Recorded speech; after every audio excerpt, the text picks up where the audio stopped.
Hello everyone. तर मंडळी कसे आहात सगळे. स्वागत आहे तुमचं माझ्या मिनी ब्लॉगमध्ये. सकाळीच उठले, मस्तपणे पांडुरंगाची पूजा केली, कारण काल एकादश होती आणि आज आहे द्वादश. घरच्या देवांचीही पूजा केली, देवाला भरभरून आशीर्वाद मागितला आणि प्रसन्न मनाने नवीन दिवसाची सुरुवात केली. त्यानंतर स्वतःही आवरले आणि मम्मीनी मला रेडीमेड असा चहा, मसालेदार चहा करून दिला, कारण चहा माझा खूप जास्त फेवरेट आहे. सो सकाळी चहा वगैरे घेतल्यानंतर माझ्याकडे भरपूर टाईम होता. सो म्हणून म्हटलं की पोहे होते आणि चिवडा वगैरे करून घ्यावा.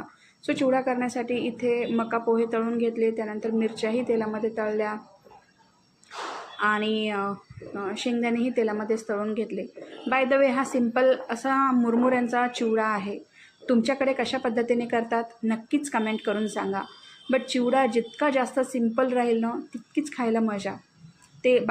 कढईमध्ये जेही तेल उरले होतं त्यामध्ये थोडंसं जिरं, मोहरी आणि लसण, अख्खा लसण ज्याची टरफलं न काढता तो मी तळून घेतला आणि त्यानंतर मी ह्यामध्ये पोहे वगैरे घातले. भरपूर असा कढीपत्ता टाकून मस्तपणे लो फ्लेमवरती मी त्याला बनवून घेतला. त्यानंतर योगेशची 2-3 दिवसापासून इडली वगैरे खायची इच्छा होती. सो इथे डाळ आणि तांदूळसुद्धा मी रेडी केलेत आणि टाकलेत. त्यानंतर मलासुद्धा चिवडा टेस्ट करण्याची इच्छा झाली होती. सो म्हणून म्हटलं की मनसोक्तपणे खाऊन घ्यावा. Okay, bye.